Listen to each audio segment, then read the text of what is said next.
Now Pettis the blast. Oh, that hit Provo. Diving save. Hart as he flashes across. Briere sends up Carl. Side of the net. Deflected. Score!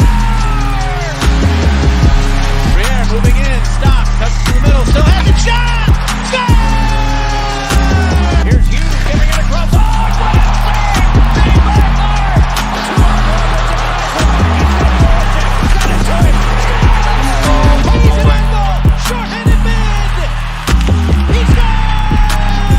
Up top, cruising his Provorov. He scores! Ivan Provorov!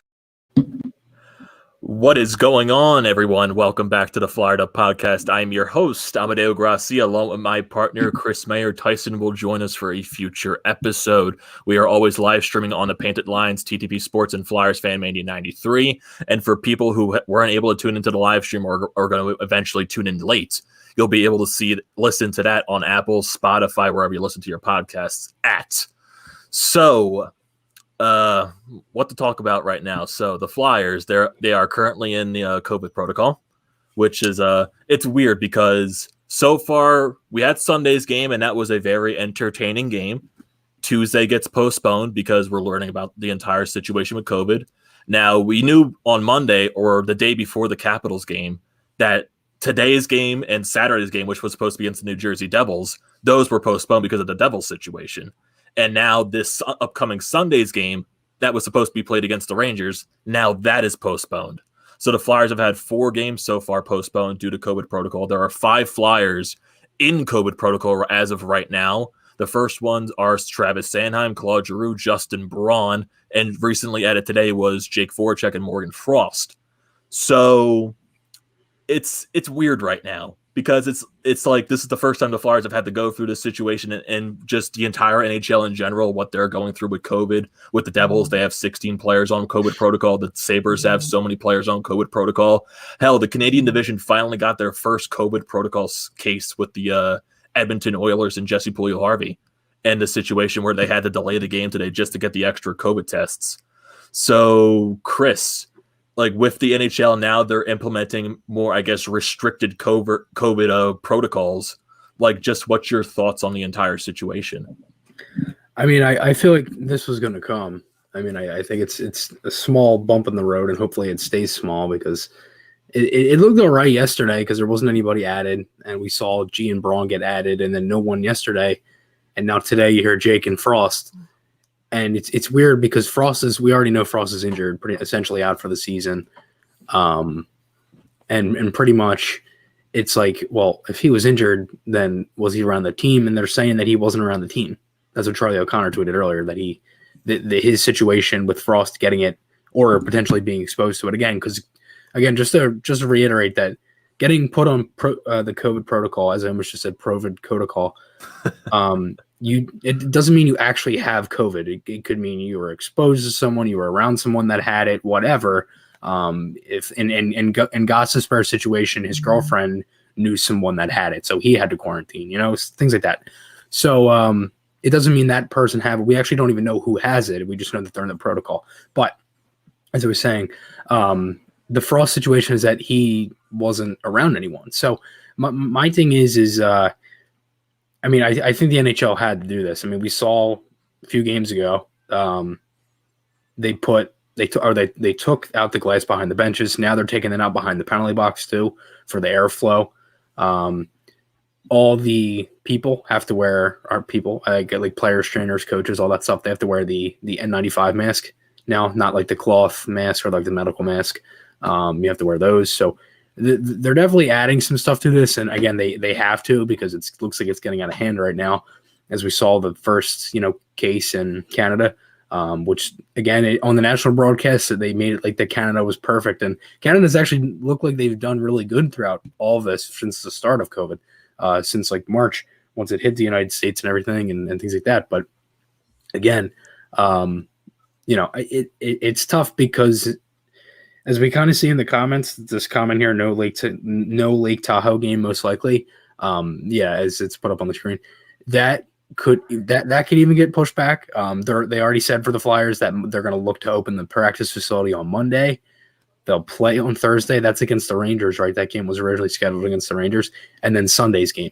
is the outdoor game. So I actually saw today from Elliot Freeman that if they can't play that and the Flyers situation gets worse, they could actually switch the team for the outdoor game. And it's supposed to be then the Rangers would play Boston in the outdoor game. So they'd still have the game.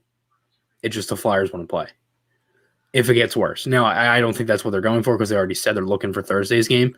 But if this can kind of stay low and nobody else gets added and the Flyers are still able to kind of get through it and open the practice facility on Monday and then kind of go from there, then hopefully there's an outdoor game, but it's not looking good right now. Yeah, and just like when we're going through like the new additions to the COVID list, it was like what you just said, Chris. It was like it felt like it was every other day there was a new person added. It was like one day there was no one added, then the next day you saw G and Braun, then you had the off day when there was no one else added, then today you just saw Jake and Frosty added to the COVID protocol. So that's I think if we get like 2 days in a row where there's no one added to the list from the Flyers, maybe you're in a better situation to where you could possibly get closer and closer to opening that practice facility. What you said, it's Monday, right? It's what they're pushing for. Yeah, they're pushing for next Monday this upcoming Monday, I should say. One thing I want to say though is, okay, Sanheim was put as undisclosed injury illness around like 11:45 on Sunday, the day of the Capitals game, the day of the Super Bowl. Okay. That game didn't start till what? Like 12:25 was puck drop? Maybe 12:27, something like that. If you knew Sanheim was day-to-day with an injury illness and then put on COVID protocol, why did you still play the game? You know what I mean? Like, why did you even travel? I mean, well, I shouldn't say that because they were in Washington before, I think. So my thing is this. I know the NHL came out and said that, they thought it was appropriate and everything. They had the guys wake up early on Sunday. I think it was 6:15 a.m. to get the COVID test. And it was like one of those like rapid scans or whatever it's called where like you get it quick. And all of them came back negative. So they thought it was okay to play. But did that really help? It doesn't look like it did because you had Sanheim, it seemed like the whole outbreak for New Jersey came after when they played the Flyers. And that was the 26th and 28th. The next day, the 29th, Zajac tested positive for New Jersey. Then they had their whole absolute mess over there. The Flyers then played 4 other games, 30th, 31st, 3rd, and 5th against Islanders, Boston, the 4 home games. So could it have come from New Jersey? I mean, you don't really know. Okay, if Sanheim, who played in all 4 of those games, that's 8 days from the 29th until – no, that's like 10 days, right? Yeah, that's 10 days from the 29th to the 7th when he was put on as day-to-day. So this could have come from the Flyers facility, Jersey, Wells Fargo Center, because, again, you got to keep in mind the Sixers play in Wells Fargo Center. I know the locker rooms are different and stuff, but still. And again, then you have to consider, did it come from the Bruins? Did it come from the Islanders? Or could it have come from anything outside of the NHL? Whatever Sanheim was doing. So I don't know. I mean, it's a whole mess, dude. I mean, I knew this was going to happen. And if anybody thought that the NHL wasn't going to come with this and the NHL was just going to cancel the season because one team got COVID, then you're nuts. And I really don't know what to tell you because that's not going to happen. And they're not just going to shut the season down because of teams getting COVID. They knew this would happen. And again, I love how we now get the bubble comments again. Like, that's just hilarious to me. Like, do you really think these guys want to even play in this right now? Why would they want to play in a bubble? No. Like that just doesn't make sense to me at all. It's already been stated that the players don't want to go back to a bubbled environment because Ben already said he wasn't even going to ask. Yeah, because when you're in how long were the playoffs? Like what, 3-4 months? And it was late. It was the last weekend of July until like September 5th or 6th. So like 2.5 to 3 months or something like that. Like for the players that have been in the bubble, like going through the Stanley Cup final, imagine being that long away from your family. And like a lot of these players like have like newborn children that like are going to have their fathers go away they have no idea why. And like, why is our father gone for this long? It's just like, they don't want to be away from this family for this long. Exactly. I mean, and again, like, oh, well, they make millions. The money they make, it means nothing in that situation. It doesn't. Nothing. Like, I know. Yeah. It's because, like, yeah, what you were talking about, Chris, like in terms of Sunday's game, like why wasn't that game canceled, like postponed? Because like there's also another question, because there was a situation with the Vegas Golden Knights when they had one of their players on COVID protocol. He got tested positive midway through the game and had to get taken out, and the game continued on. Why would so it's just like, well, I mean, really at that point, what's the point? Because if everybody was already exposed to begin with, you might as well just finish the game then, you know? And you also got to take it like this. Every league that has come back and has played in their home stadiums, they've gone through their stretches of when COVID was tough for them. Yeah. With the NFL, when they came back, a lot of teams had to go through their COVID situations. There was games that were postponed and that were made up. When Major League Baseball came back, when it first started, there were so many COVID situations with the Marlins and the Phillies. Like 2 weeks? Yeah, the Cardinals had their entire situation with COVID. They managed to finish the season, and they had the sort of bubbled postseason. Yeah. And now the NBA, they've had their troubles in the first so many weeks of their season. They're looking like they're getting it back together. And now the NHL, they're going through their problems. So this is where you have to adapt, like the other leagues did, and just get through the process, I guess. And the NHL right now, they're going to be implementing the new protocols, which is the more rapid testing. So I felt like that should have been a thing, like the rapid testing. So because isn't it like when you get the one test, you won't find out till the morning after or something like that? It was 24 hours. Yeah. Yeah. So I feel when you get these rapid testing, you'll find out probably even faster. So you'll know when to either postpone a game, or when the games can go along, or you'll know when to put someone on protocol. That's why those afternoon games suck. Yeah, because you're essentially figuring out when you're supposed to play. And I don't remember what teams it was or what it was, but I think it might have actually been the Caps, and they had that problem where someone tested positive, and it came after the game because they played at, I think it was noon, and it might have been I think it was actually that game against Pittsburgh they had at noon. Remember when they had like Ovechkin, Samsonov, Orlov, and Kuznetsov? It might have been around that. I don't really remember, to be honest, so don't quote me on that. But, why didn't they figure out the behind the glass and the penalty box thing from the beginning? I mean, I don't know. I mean, I know it's – again, I don't want to sit here and harp on them, but, it seems like if you're figuring out all this stuff now, I don't know. I mean – again, I don't want to be too negative because, again, I knew we kind of run into this, but I feel like some of this stuff could have been avoided. Some of it is kind of uncontrollable, to be honest.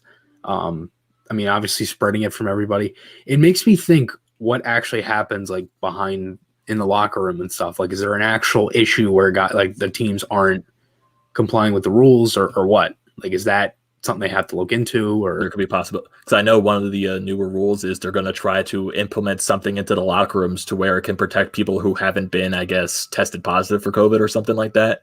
They're going to have, I guess, somehow adapt the locker room to that sort of environment to protect the players more. And I know when you brought up they're taking away the glass from the penalty boxes, I know they're also implementing the new masks, and also I think they're implementing some stuff for when the players go home.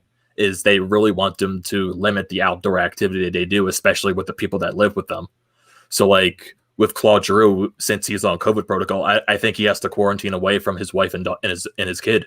So he can't be around them. So when Giroux eventually gets out of COVID protocol and he's able to go live with them again, they really have to limit what they do outside besides going to practice and going to the games. Yeah. So that's something that the NHL is really going to enforce, I guess, as the season goes along now with the new enforcements. Yeah. I hate this stuff. I knew this season was just going to be such a dud with that stuff. You know what I mean? We're going to have to get put. And now that the outdoor game might not happen, that sucks.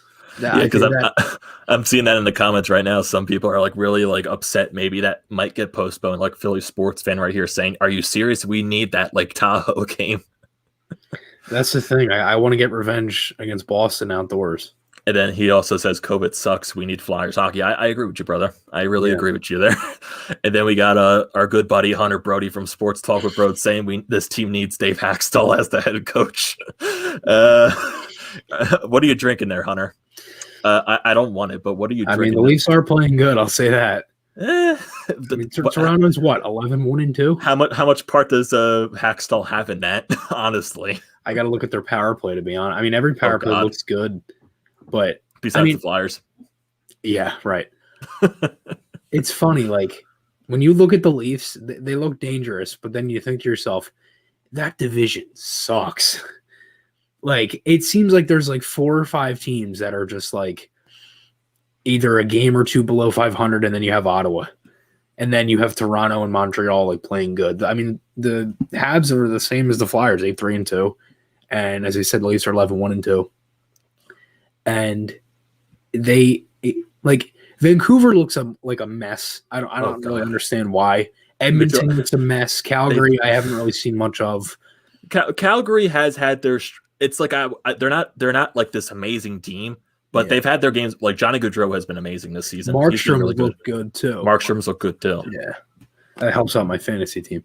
How's your fantasy team doing? Like, do you have any guys that are out for COVID protocol? Well, last week I only put up like 55 points because I had my whole lineup one night postponed. I had a whole lineup in, and every game was postponed. So I got 0 points that whole night. Right now, I got 67.8 points with 4 days left. The guy I'm facing is 44.6.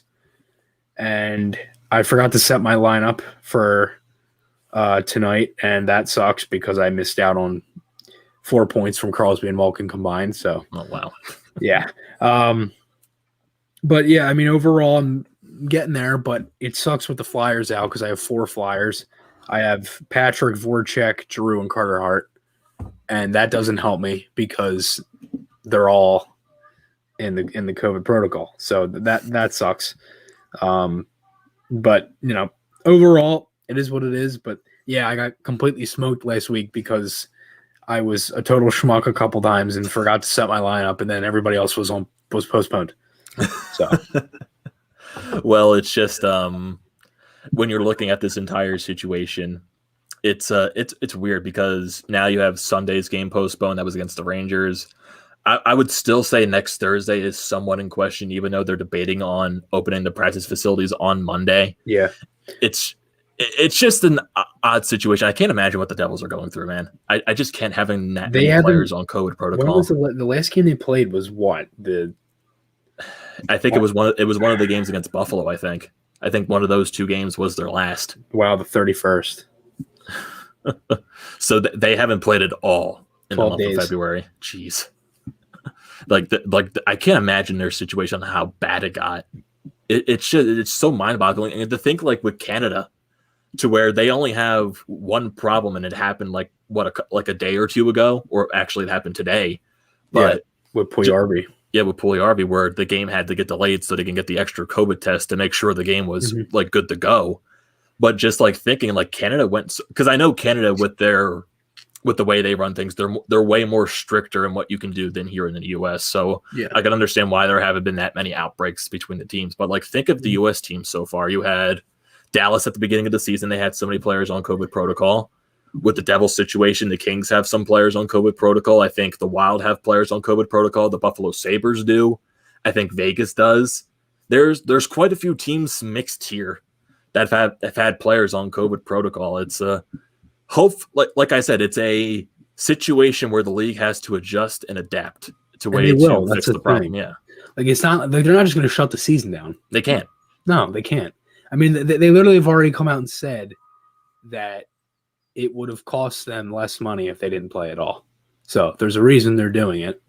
I really want to talk about this because when Hunter brought up that comment of Hackstall, and he's the offensive coach for the Leafs, does a power play. Oh, God. This team's power play. How good is it? Good is it? How good is it? The Flyers? Yes. No, I mean, I thought you meant the Maple Leafs power play. Oh, I was gonna say. I was like, what power play are you watching? 4-minute power play, and they're whipping the puck around like it's nothing. Like, I'm sorry. Okay, listen. They won that game 7-4. They scored a lot. That's one thing that I actually am enjoying this season is like this team is so offensively talented. It doesn't necessarily seem to matter how many shots they have. They can score goals. I just wish they didn't look so bad defensively. And that's the thing. Like they didn't look horrible defensively in that game. In the first and second, I'll give it to you. They stunk. But third period, they shut it down. Phil Myers got his he got his handle to him when Ovechkin literally just went between him. Oh my god! The bigger issue on that is the three guys not picking up Wilson Tom in front Wilson. of the net. Yeah, like Ovechkin, you just gotta watch and shock and awe. Just like, okay, that's Ovechkin. He does that to people on a daily basis. But what is Nolan Patrick doing? Not picking up? What are the other three guys not doing? Picking up Tom Wilson? Yeah, I don't understand it either. They had two breakdowns like that. The Backstrom goal, where Gostisbehere was nowhere to be found, wide open spinorama. That second goal, the first one, that's just a beautiful shot. And the third one, two wingers go to the same guy. Let's just leave Ovechkin wide open. Hart didn't even see it because Hag was just sitting there trying to block it and missed it. That's like a really like similar issue that I've been seeing with this team when they allow goals. There's always like when they either they lose their matchup and you got two guys going after one with the puck. It's mainly just puck watching. Yeah, that's the biggest problem. It's puck watching. Like they literally, they've given up so many goals where they have been lost in coverage, turnover, puck watching, whatever. And it's the little things that is holding this team back from looking like from them looking fantastic. It's little things, and like I love how everybody harped on the penalty kill after the Boston game, and it's looked fine since. Besides the Ovechkin goal, which again that was the only penalty they had that game. Yeah, they took one penalty. Like the penalty was 14 for 14, I think, going into that going into that Boston game, or they might have killed one and then they gave up the goal. I don't remember, but they killed 14 or 13 or 14 straight penalties without giving up a goal. I'm like, the penalty kill was fine. It was just you don't want to take 1, 2, 3 penalties in the third period when you have a 3-1 lead. And I know we keep going back to it, but like the special teams is like crucial. Because like I could sit here for 20 minutes to talk about the power play. I'm not going to, but like they have a whole podcast devoted to the power play. Literally, you really should have titled this COVID protocol power play. This team and the power play, I don't even know I don't even understand what Tarian wants to do on the setup. It's like every goddamn game he has something different. Like, just keep it simple. They used to run the same thing for years. And it was teaming in at the point, Jake in his spot, Simmons. Hartnell in the middle, and Simmons in front. That's it. And their power play was always top 5 like every year or something like that. They had Joey Mullen as the power play coach. They were fantastic. They would shoot from left and right. They'd go for tips. Simmons would get rebounds. Like Hartnell in the slot. Drew would actually shoot the puck. Jake would shoot. And I'm not the biggest guy on like telling them to shoot because like obviously a wrister that the goalie can see from all the way out of the circle is not going in, But like there are some of these times where they just let open shots just go away. I mean, again, it's different when we're looking at it on the TV because they're, in different positions and everything, and they're on the ice. But still, I mean, they need to simplify things because I like to see some guys get used more on the power play. Like I'd love to see Lindblom on the power play, and I want to see Ghost. I'm tired of seeing Gustafsson. I like Gus. I like Provorov back there, but put them on the second unit. Put Ghost on your first unit and let him just bomb away. Put JBR in front. It's been his bread and butter. The one is Farabee on the power play because sometimes I don't even see him on the power play. They've had him on the second unit, and it's different every game. And plus, they didn't have Coots too, and he didn't even play power play last game. He did for like a minute 50. I think it was because of the 4 minute probably. But still, like, I don't really want to sit here and like be so negative. I feel like I've been so negative this episode already. But like, I mean, like. When you're in the situation that you're in with the team in COVID protocol, like, and then also when you go back to Sunday's game, because basically that's the only game we have to work off of, and just like Scott Lawn's, we get appreciate Scott Lawn's hat trick at least.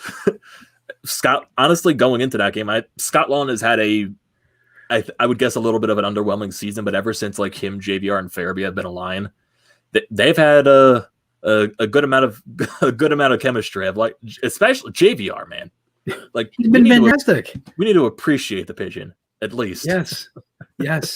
And I think what sucks about it is that now that everybody realizes JVR is doing good, they take back all the Seattle comments. And I think now everybody realizes that we're going to lose somebody good at the expansion draft. No, we're going to lose someone good no matter what. Yeah, it doesn't matter who it is, you know. Like I think that there's just too much on the table for them. Yeah, for Seattle when they come around to the Flyers. But you're either losing a guy that makes a lot of salary and is one of the better veterans on your team, or you're losing a young guy that has a lot of potential. Yep. I mean, they could lose Albie Coupel. They could lose, Gostisbehere, obviously JVR, a bunch of maybe you even throw that maybe the Flyers are forced to leave, like someone like you said with JVR might be left off the board. Who knows? Maybe if they protect so many people, maybe a guy like Voracek gets left off the board. You never know. I can't see that. I can't. And I know Jake's my favorite player, but if I'm Chuck Fletcher, I couldn't even think of who our GM's name was. I'm protecting. You already have to protect Giroux and Hayes because of the no move clause. And if I'm the Flyers, I'm doing the 7-3-1 with the forwards, 3 defensemen. You already know it's Provorov, Sanheim, Myers, and Hart. Yes. You already know that. And honestly, you may not have to protect Hart because he might be under 23 when it comes around. No, I don't think the age matters. I think it's how many games you played. I think Hart has to be protected. Okay. Yeah, it'll be the same thing with Myers and Sanheim. I don't think it matters their age. It matters how many games they played. Yeah, well, I know Sanheim is what, 24? I think 23, 24 around there. Yeah, I know he would be over anyway, and Myers is over too. Yeah, but regardless, you already know those 4. But the other forwards, protect Couturier. It's Coots, Konechny, Lindblom, Voracek, and Lawton. Because Patrick isn't going to get protected because he's a free agent. Because that's the thing. The Flyers ain't going to sign anybody because you can't take anybody that's not on contract. So they're not going to sign any of these guys. They don't have to sign Sanheim because he's an RFA, right? So they can protect someone else. They can protect, say, a guy like Hag or even Ghost, Because that's the thing that's still confusing me with the expansion draft. I know we're off topic here, but the expansion draft is always something interesting to talk about because there is an expansion draft after this season. Yeah. But and you have to keep it in mind. I know it's far away, but you have to keep it in mind. And that's why they haven't really done anything because coming up. It's like because I'm still confused on guys that they have to protect specifically on the forward core because I know Frost isn't a guy, he doesn't have that much experience in the NHL, so I don't think he has to be protected. If you're looking at, does Farabee have to be protected because he's basically played? This is going to be his second full season, so I would think Farabee would have to be protected. No, because it's anybody under 23 is exempt. Oh, so Farabee's 20, right, or 21? I think so. I need to look at the rules. He's 20. It's anybody under 23. Anyone under 23. I know Patrick and all them are fine anyway. Expansion draft rules. I know this is so off topic, but it is so off topic. I'm trying to see the exemptions. Yeah. I'm definitely keeping this in the when we go to when this is on Apple and Spotify because I just like this little conversation. Oh, here we go. Okay, I'll protect 7 forwards, 3 defensemen, 1 goalie, or 8 skaters, which forwards or defensemen, and 1 goalie under the following conditions.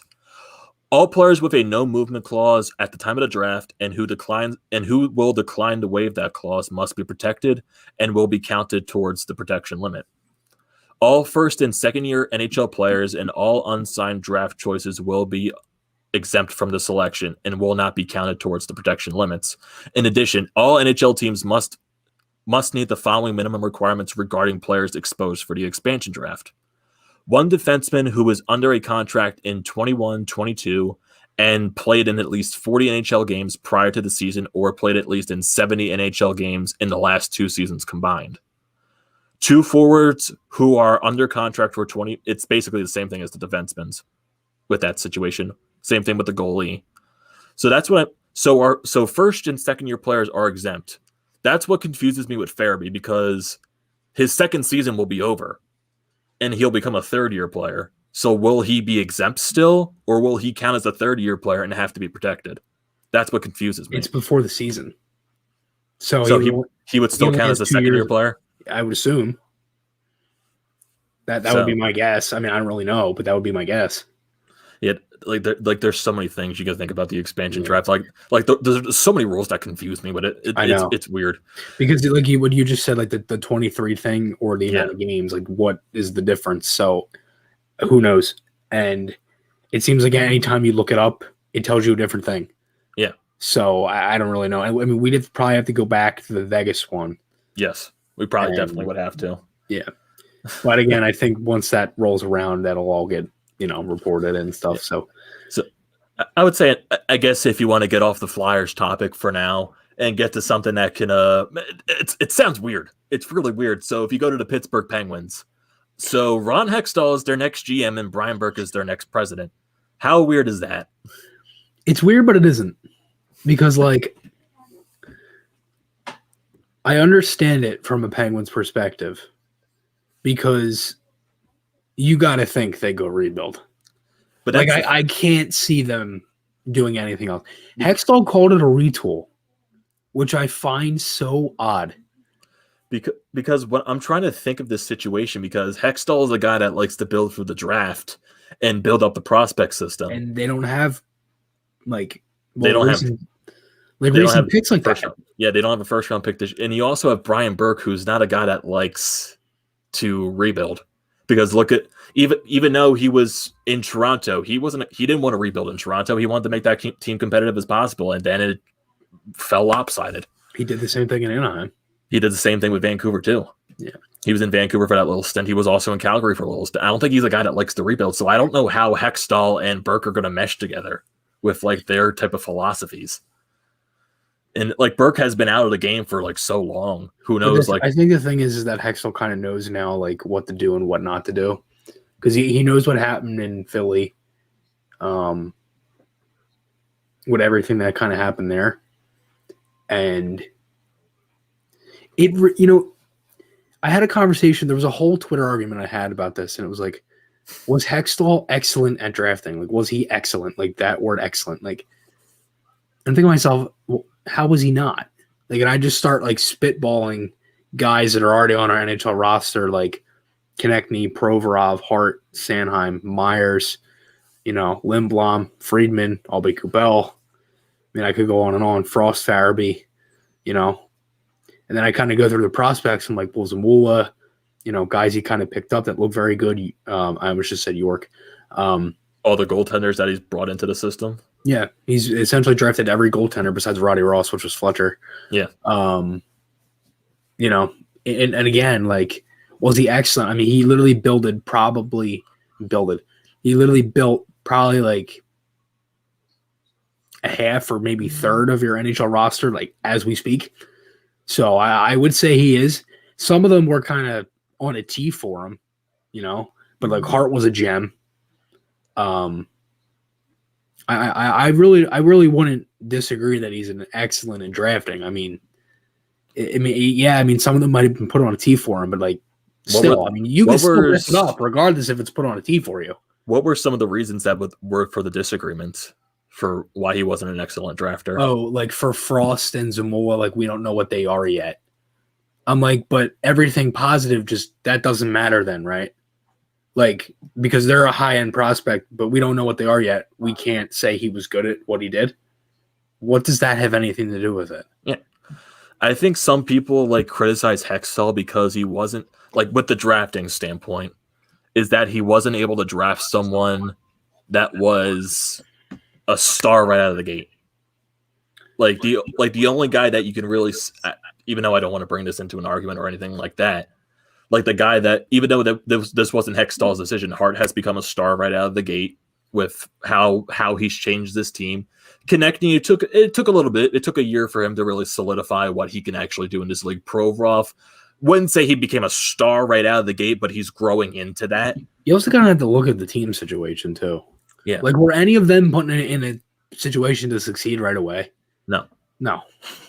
What Provorov played with Andrew McDonald. his first year, yes, which isn't horrible, but it's not great.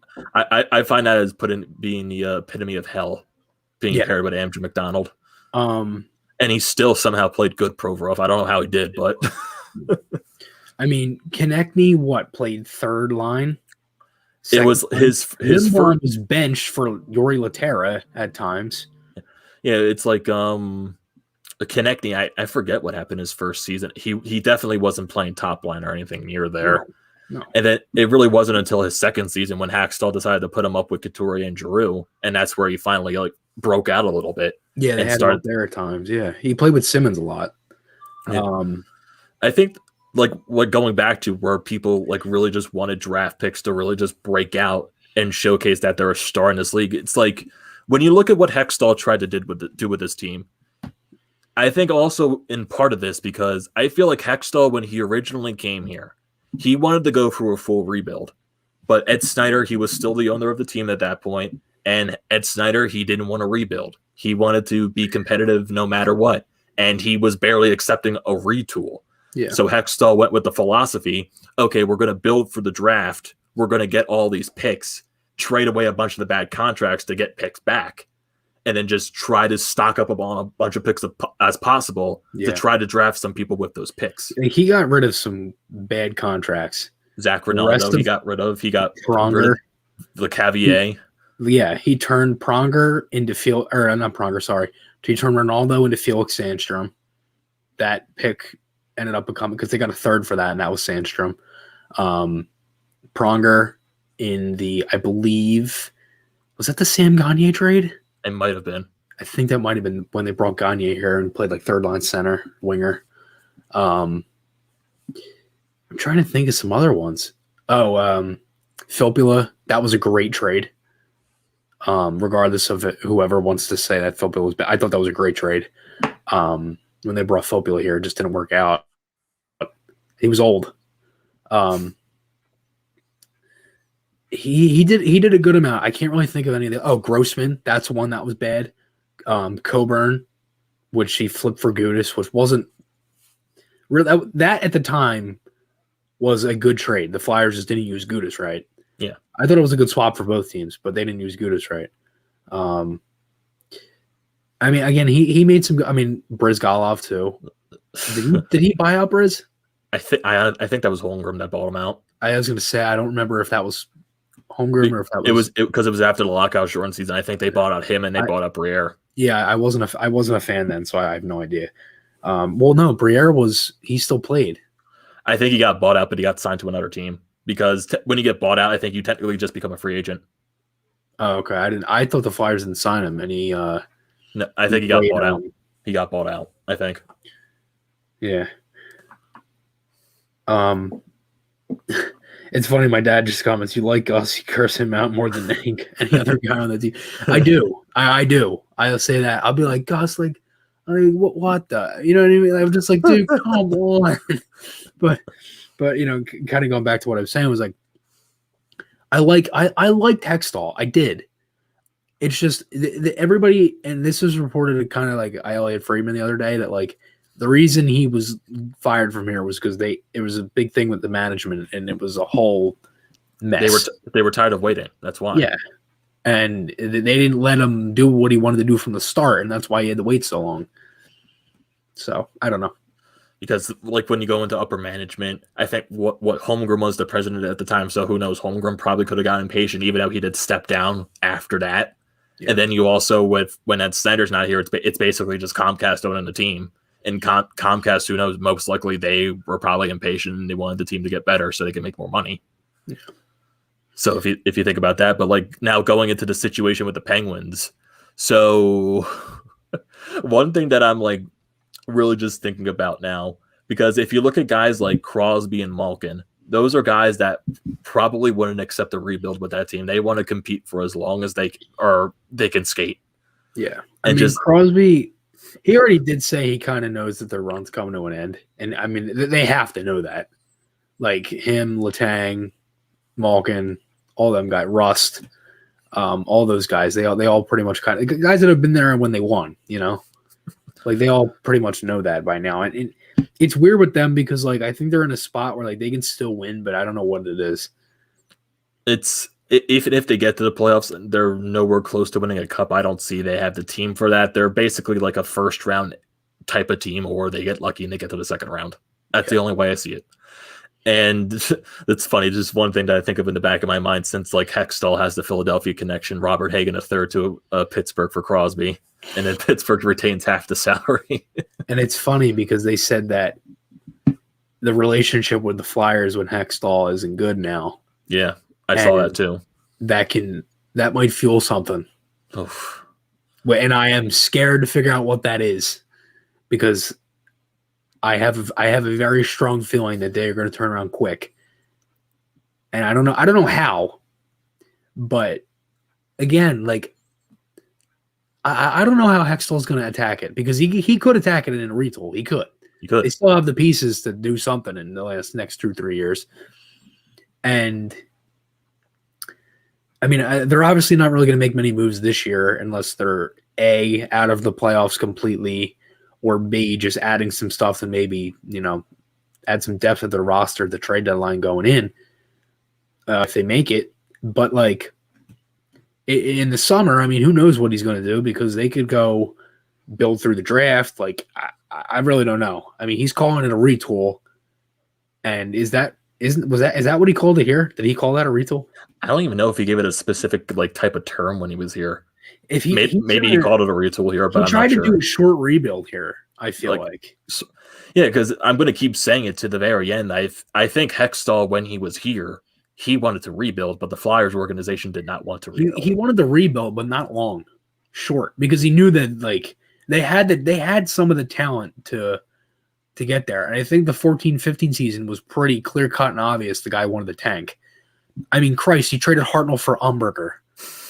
Like, you know what I mean? Hartnell goes and scores what, like 65 points with Columbus that year? I think he had a 30-plus goal season with them. I think, like 27 goals or something like that. Yeah. Clearly wanted the tank that year.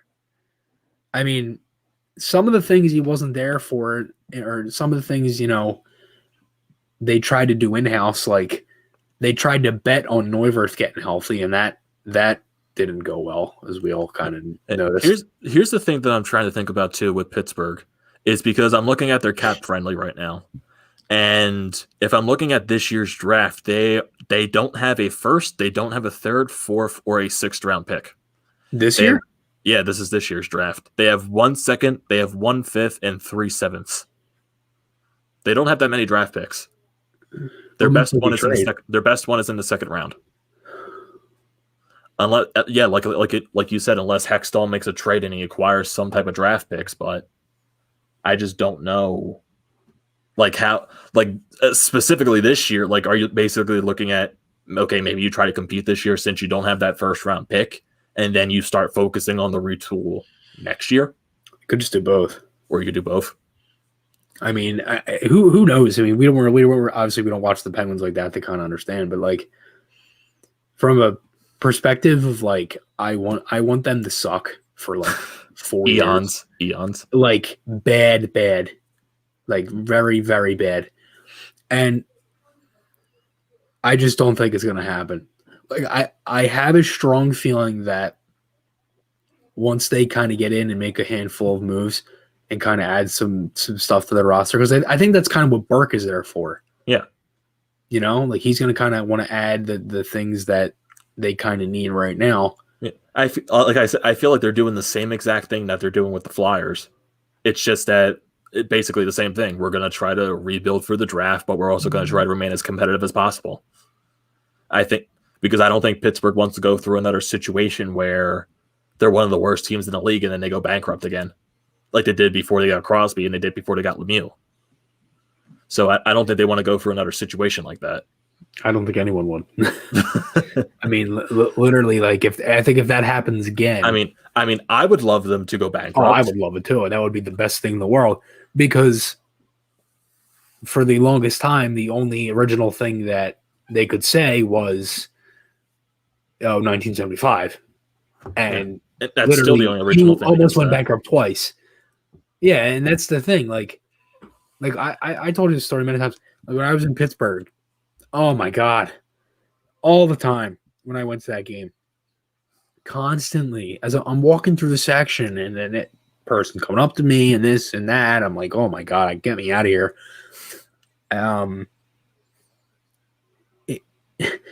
I would just absolutely love to see them suffer and their fans suffer for like not even two, not even two, like maybe 3 to 5 years where they just stink. They're just bad.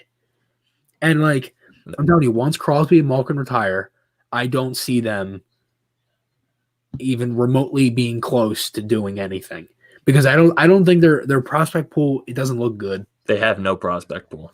Like their farm team's always been up there. Like they're always one of the top teams. But I think that's coaching too. Like I feel like for the most part, they just I just hate them. I don't even know what I'm trying to sugarcoat. Like it's just pure hatred. It's pure jealousy because they won 3 cups like in like the past so many years. It's just like, come on, man. I know.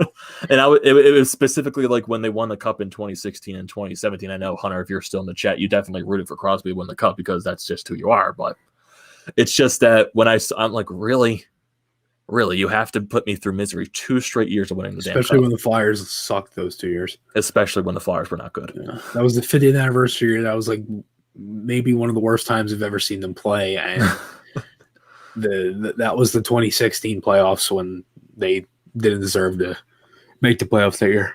Yeah, it's just oof. Who hopefully whatever they're doing in Pittsburgh, it doesn't go good for them. That's just me being petty because hey, I like being petty. Yeah, I know. And then we got some other comments right here. We got Sean join the chat. How you doing, Sean? So when's the next Flyers game in December? He's got COVID mania is running wild. And then we got my goddamn name in the chat saying Pittsburgh people are just absolutely horrible. I was at Pittsburgh during the Stadium Series game. I didn't have that bad of experience, honestly, not worse than what Chris had in the in whatever it was, like PP Paints Arena or whatever it was. But it's just like I didn't have that bad of an experience. I'm just like, wow, like yours was terrible. Yeah, that was. I'm not going to get into the story because it's not PG rated to say on the pod, but it was bad, and I will never go to a game there again. Never. The hockey game itself was fantastic. The experience, though. Yeah, the experience. Terrible. Terrible. Sean just put it perfectly in the comments. The Penguins will suck, but pick first in a year that a Connor McDavid type of talent is in the draft, and they'll turn it around quickly. Yeah, that seems to be the luck of the Penguins. Imagine if they got Lafreniere, man. Oh God, I would have been pissed if they got Lafreniere. Then I would say the lottery is rigged. That's when I would say it was rigged. Dude, it makes me think how the Rangers, like, I don't understand how like anybody thought they were gonna like be somewhat like a very good team this year. I know it's so early, and I don't want to say anything too negative on them or too positive, and that's kind of how I'm with the Flyers too. But like, I don't know how people actually thought the Rangers were going to be that good this year. Because when you look at they have so much young talent on the team, and they have like a lot of guys that are in like the mid prime of their career, like guys like Panarin, guys like Zibanejad, and then you look at the rest of the team. We're not going to get into the Tony DeAngelo situation because that's just not good. But you have so many young guys. You got Lafreniere, you got Fox, Trouba's one of their veterans. So you got Keandre Miller. He's been really good for them. He's honestly been one of their better players. Then you got Lafreniere, you got Capo Caco, who they drafted 2nd overall, and you got Shesterkin in the net, who's haven't had that good of a season for them so far. It doesn't look like Yuriev has either. Yeah. Honestly, they're just insanely young. Hey, again, I'm not going to sit here and say they're going to be bad because they're going to be a very good team, but they kind of need like a little.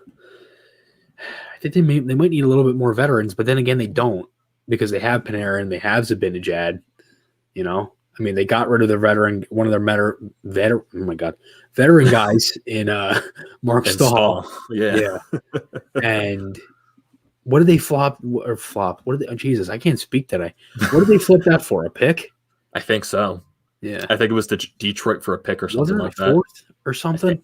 It was Or a a mid to third? low. It was a mid to low round draft pick, I think. Mid to low. Apparently, Stahl's been atrocious for the Red Wings, but they've Oh. stunk. I love how Ottawa's bad too. Like that's just isn't that so funny? I the dope myself, the one who's fantastic at predictions, by the way, said that Ottawa might make the playoffs. We both said that. I think a lot of people said that, and they just got so blatantly wrong because Ottawa's just been so bad this year. 2-11-1. Oh God. They had 3 straight games against Vancouver where they gave up 5 or 6 goals and they scored 1 in each game. Like their goaltending doesn't look good. Their defense, everything just looks so bad over there. And like when we get into, because I see a comment right here by Tails saying he wants to hear the PG version of Chris's story from Pittsburgh. But before we get into that, if Chris wants to do with the PG version, I want to bring up something that happened over this weekend it was on Super Bowl Sunday between the Blue Jackets and the Carolina Hurricanes with the offside goal that was technically reversed, but the goal stayed on the board. So you get an entire situation. So Carolina comes into the zone, they do a couple of plays, and Trocheck scores. And then Columbus, they decide to challenge it for offside. And originally the call wasn't overturned. It was a good goal, and Columbus got your traditional penalty for failing the challenge. Delay game, right? Yeah, for delay of the game for losing the challenge. So a little bit after that, the refs decided to look back at the play. And I think this was going into the third period. They decided to look at the play again.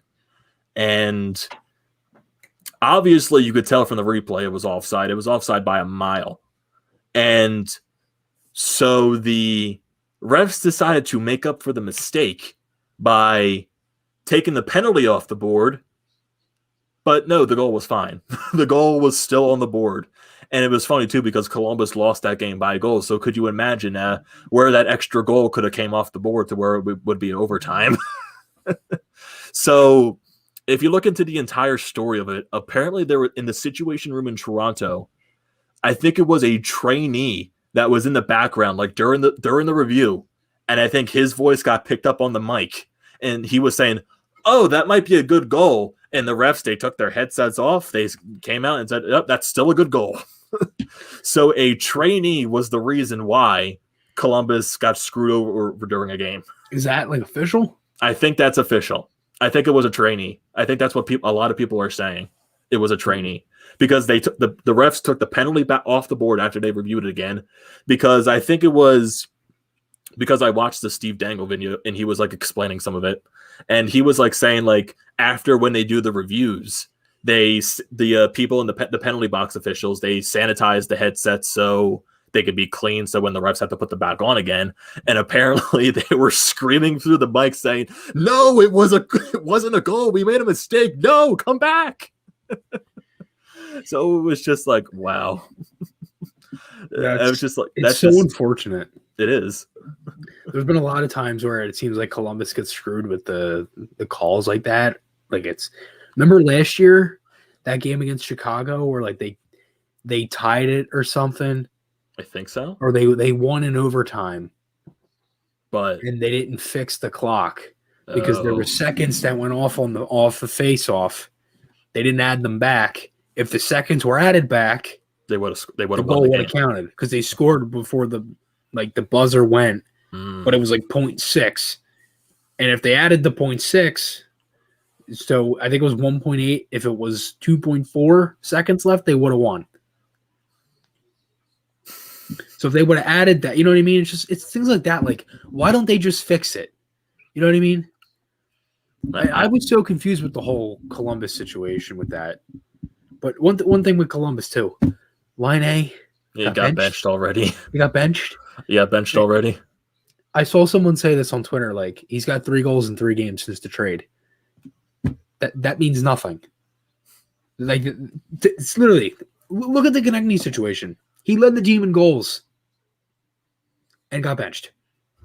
What does the goal scoring have anything to do with it? Apparently, It was an altercation with one of the coaches where Line A got pissed about something, said something he shouldn't have.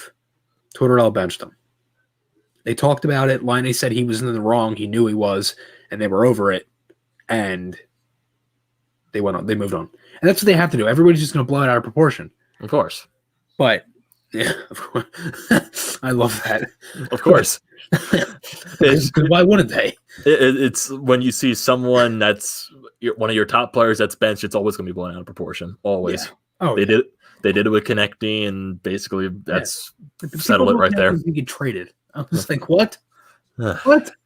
Oh God. Instead of talking about that, I'd rather go to your PG story from Tales of a Failed Life. I think he really wants to hear your PG version of your Pittsburgh story. All right. We'll go on that for a little bit. Get to the game. It was a Friday night game in Pittsburgh, and it was last day of January, the 31st of 2020. 2020. Yeah. So get in, we're waiting at the doors, we go up, find our seats and everything, went to warm-ups and all that stuff. We go up to our seat, and first period was fine. Good view of the game. Flyers were up 1-0 after the first period. They got a power play goal late in that period from Voracek. I remember everything from that game. It's weird. But we're sitting there, and I go to get up to go take a piss. Okay. And my dad goes with me because I have no idea where the hell I'm going. And some guy starts, it's like, and this was a crowded game. It's a Friday night against the Flyers, and both teams are good at the time. You knew this was going to get, yeah. It was pretty much a sellout. There was at least 19,000 something people in that building. I don't know how much it holds, but there was a good amount. It was probably like 90% full. So we're walking through, and this guy, he comes behind us, and it kind of opened up a little bit where there was like a lot of people because there was like a bar or something, or big lines and stuff. So I'm walking through, and my dad's like behind me, kind of like single file. And this dude walks behind me, and he starts like pointing at me, and I'm thinking to myself, and I kind of saw him at the corner of my eye. I'm like, this guy's not talking to me. I'm just walking through. Well, he's sitting there, and he's screaming at me, hollering at me, a bunch of things. So then I kind of go back and forth with him, and and we're cursing at each other and everything. My dad steps in, says something. All right, that's it. No, that's it. No harm, no foul. So then we walk down, and this dude, some old guy, I don't even know. I had no idea who he was. I didn't even see him. I was looking the other way. He comes this close to my face and goes, "When was the last time you saw the Flyers win the Stanley Cup?" And I'm thinking to myself, I'm like, what do you want me to say to you? I'm thinking to myself, you know how I have the hard hat, like the construction hat? Yeah. I was so tempted to take that thing off and just right across his face. But like my dad, and it's so funny to this day, my dad will be like, if your mother was there with us, I would have beat the living shit out of that guy. Because he was like, I couldn't do anything. Because if I did something, what was I going to do with you? Because I was 16 at the time, and he was going to probably, you know what I mean? Like, he couldn't get home then. So, and now we laugh about it because it's funny. But, yeah, it was my night was a little sour after that. I'll say that. I was fuming. Yeah, right, Sean. I was stewing after that. I was just so mad. Oh wait, and to make it even better, it was 3 goals in the span of 3 minutes for Pittsburgh in the second period. So I was even more pissed. And then I ended up meeting these people that were Flyers fans and stuff at the start of the third, or going into the start of the third period. And it was the Flyers scored late. Pitlick got a goal to make it 3-2. And the start of the third period, I go to the bathroom because we kind of got up from our seats because the seats there are so small. Like, it's not like you have no room whatsoever. All the way just like cramped or anything like and that. The way that the way that the section kind of comes up, it looks like you're literally looking down like this, like you're hanging over. It looks like you're on a roller coaster. Oh, Like God. I could barely see the person below me a little bit. And I don't sit back at a game. Like I like sit forward because I'm so into it. And for a lot of it, I was like so uncomfortable. So we ended up standing because they had like the standing sections over the seats. And again, we met these Flyers fans and stuff. And we were like exchanging like social media and stuff. Like I was talking to them the whole night after that. And they ended up like, and I believe the guy actually listens to the podcast. Because this is like kind of like we were, into it, but like a year or so in. Yeah. Yeah. Because I remember doing a pod when you were in the hotel room. Yeah, we did two. Did we do 2 pods when I was in the hotel? I think it was one. Yeah, just one. I think it was just like after the game when you got back into the hotel. Because they had a back-to-back that weekend. They played Pittsburgh on the road Friday night and then Colorado at home on the Saturday night. So we were still there. And I just streamed the game on my computer and did another video from the hotel room. So you can still watch them. There's 2 videos, game reviews from last year that are from my hotel room in Pittsburgh. But again, like the game wasn't bad. The Flyers, they were down. They probably should have won the game. But it was such a good hockey game. It felt like a playoff game the whole time. Elliott was in that. He was fantastic because his Hart was hurt too. So there was a lot of stuff going on. And anyway, we're kind of like we leave and everything. We're walking out the door and someone says something to me again. And I was pissed and I go right back at him. You know what? I wasn't even like, and I, again, I'm sure they probably get the same stuff when they come here, Penguins fans. You know what I mean? Probably. It might be even worse.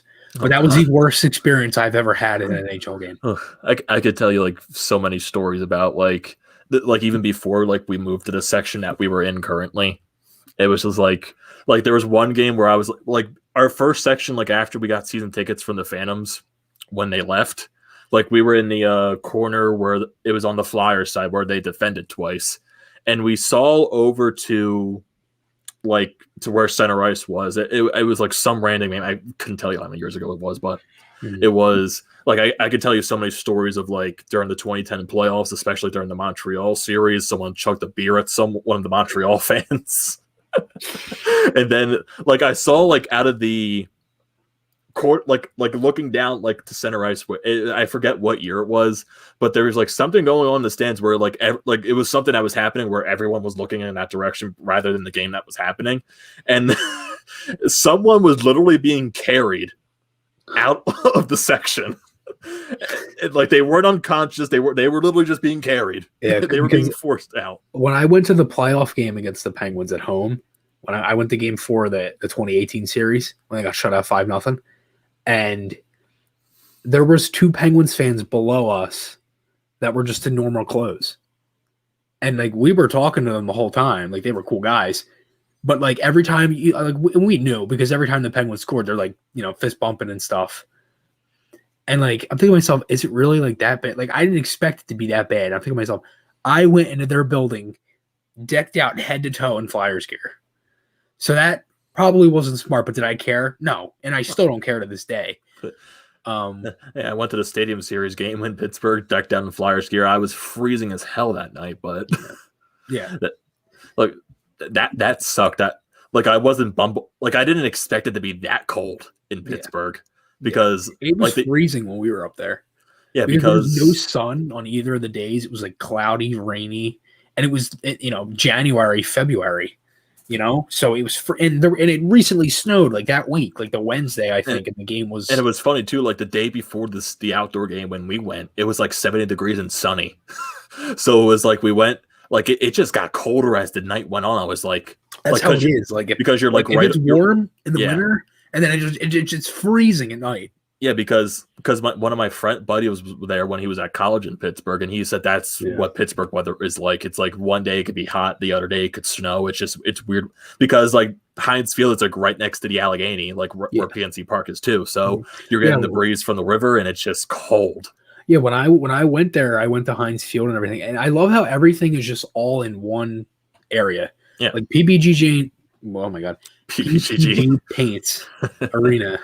Is literally like Mellon Arena used to be right there, and BBG Bates Arena is literally, and I shit you not, right there. Yeah, it's like right across the street. Right over. Yeah, it's across the street.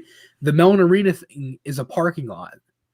When they just moved PPG Paints, which was used to be Console Energy, is that now. So it's the same thing. And it's weird, like, because I hate the Penguins, but I was watching like some of Doc Emmerich, like best calls from the 2009 playoffs, and obviously the Penguins won that year. So there was like a bunch of stuff because he had a lot of good calls from the Red Wings Blackhawks series, the Capitals Penguins series. There was a bunch of them. The Flyers too when they played Pittsburgh, and some of those goals in Mellon Arena are like they give me chills just hearing the crowd because of how old the arena is and how it looked like it barely fit 15,000, and it's insane hearing that stuff. That's like how I was with the Joe Louis Arena too. Yeah, it was like a small arena, but it felt gigantic at the same time. It's like look at Winnipeg's arena. It's the smallest arena in the league, and they get so loud in there. So, and I guess that's as PG as you can get.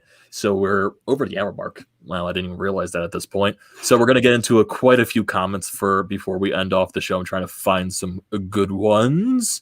We got someone right here from Ethan saying the thing I hope is that the NHL is going through the NBA when they were hit with a lot of COVID in December and postponed a lot of games, and now they seem to be good. So basically, I guess what you're saying is that you hope like the NHL eventually just gets to where the NBA is at this point, and they're going through their cases, and then when they're done, they'll be good for the rest of the season. That's probably the way it's going to go. So, like, I wouldn't say there's anything to worry about. They're just going through a bad rut. They are. A lot of people were saying that about basketball. A lot of people were saying that about the NFL. They were saying about MLB. They're going to get over it. Don't worry about it. Stop. You got to stop overreacting. And then we got some comments here from from your father when you said you liked Gustafsson. We got some comments from Sean saying, yeah, my goddamn saying Pittsburgh people are absolutely horrible. We got EJWSKI saying Braun, Raffle, Gustafsson, Haig, and Voracek. He says he's okay with leaving them on the expansion draft board. So then we got Chris Mayer hashtag Nostradamus when you make your predictions. And then we got Al Motter saying, what do you guys think of Michel Therrien? So Chris, I want to get your thoughts. What do you think? I like Therrien. I think it's a little early to can him because it's a year and not even a half of a season. I mean, it'll literally be a year and a half of a season because of the shortened year and everything. But, it's one of AV's guys. I like Therrien. I like his ideas, but do they work? No. But is it really all on him? Like, I still think it's a mix of both. I do too. And I think, again, the player personnel on it is too talented. It's too different too many times. To not score on a 4-minute power play. Like that easily should be a top 3 power play in the league. With that talent, come on. Yeah. Then we got another comment from Sean saying making friends and influencing people the Chris Mayer way. Hey, if it makes you feel any better, I didn't start any of it. It was all directed at me. Now, me being young, lash back, I was pissed off, whatever. But me and my dad had a nice self-reflecting moment that night in the hotel. We sang Kumbaya, we held hands, drank some hot cocoa, and it was all right. None of that is true. Do not take that literally. But still. We sang Kumbaya.